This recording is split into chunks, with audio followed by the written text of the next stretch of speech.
Aujourd'hui, on s'attaque à un sujet qui touche beaucoup de monde.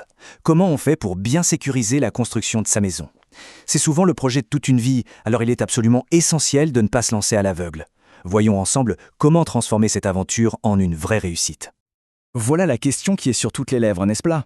Entre le rêve d'un foyer parfait et la crainte des galères, où est-ce qu'on se situe vraiment? L'excitation du début peut très vite laisser place à l'angoisse si on n'est pas bien préparé.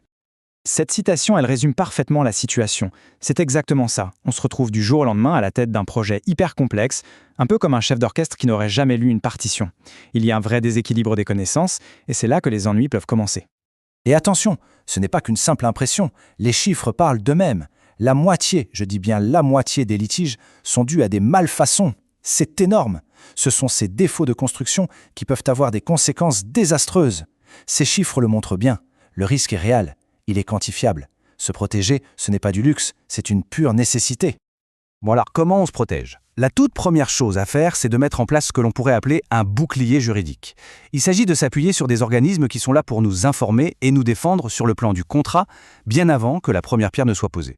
Le premier réflexe à avoir, c'est l'ADIL. C'est un service public, ce qui veut dire 3 choses très importantes. C'est neutre, c'est gratuit et l'information est fiable. Leurs juristes sont là pour tout vérifier, le plan de financement, les clauses du contrat. C'est vraiment l'étape de base pour s'assurer que le projet est sain, juridiquement et financièrement. Maintenant, pour tous ceux qui partent sur un contrat de construction de maison individuelle, le fameux CCMI, il y a un allié de poids, l'AMOI. Eux, c'est un peu l'unité spéciale. Leur mission, c'est de rééquilibrer le rapport de force avec le constructeur. Leurs spécialistes vont décortiquer le contrat ligne par ligne pour y dénicher la moindre clause abusive ou le moindre oubli, un peu trop pratique pour le constructeur. Pensez par exemple à des pénalités de retard ridicules ou des descriptions de matériaux volontairement vagues. Ce qu'il faut bien comprendre, c'est que ces deux organismes ne sont pas en concurrence, ils sont parfaitement complémentaires. D'un côté, l'ADIL offre un cadre général, une vision d'ensemble neutre et gratuite. De l'autre, l'AMOI apporte une expertise de pointe, une vraie force de frappe spécialisée dans le CCMI. Ensemble, ils forment ce fameux bouclier juridique. Mais attention, avoir un contrat en béton armé, c'est indispensable, mais ça ne suffit pas. Il y a une faille, un angle mort que beaucoup de gens découvrent, malheureusement, bien trop tard. Et la réponse, eh bien, elle est non. Malheureusement, non. Un contrat, même s'il est parfait, il protège sur le papier. Il va protéger contre des abus financiers, des problèmes administratifs, mais il ne pourra jamais vérifier si les fondations ont été coulées correctement. En fait, le droit s'arrête là où la technique commence. Voilà, tout est là. C'est la grande différence entre le monde juridique et la réalité du chantier. D'un côté, on a le papier, on va vérifier les clauses, les assurances. De l'autre, on a le béton. Il faut contrôler la pose des fondations, la qualité des matériaux, le respect des normes techniques, les fameux DTU. Et ça, ce n'est pas le travail d'un juriste. Et il y a un piège classique dans lequel il ne faut pas tomber. Croire que le conducteur de travaux est là pour défendre nos intérêts. Non, c'est un employé du constructeur. Ses objectifs à lui, c'est la rentabilité et la vitesse pour son entreprise. Pas forcément la qualité irréprochable pour le client. Il n'est tout simplement pas notre allié technique. Alors face à cette faille technique, il nous faut une deuxième arme. Après le bouclier, voici le glaive technique. C'est là qu'un expert en bâtiment indépendant entre en jeu. C'est lui qui va faire le pont entre le papier et la réalité du chantier. Cette mission porte un nom, l'assistance à maîtrise d'ouvrage, ou AMO. Concrètement, un expert indépendant, comme par exemple le cabinet AEB 360, va devenir nos yeux et nos oreilles sur le terrain. Il va être notre représentant technique, celui qui parle le même langage que les artisans et qui vérifie que tout est fait dans les règles de l'art. Le mot le plus important ici, c'est « indépendant ». Cet expert ne travaille que pour une seule personne, son client.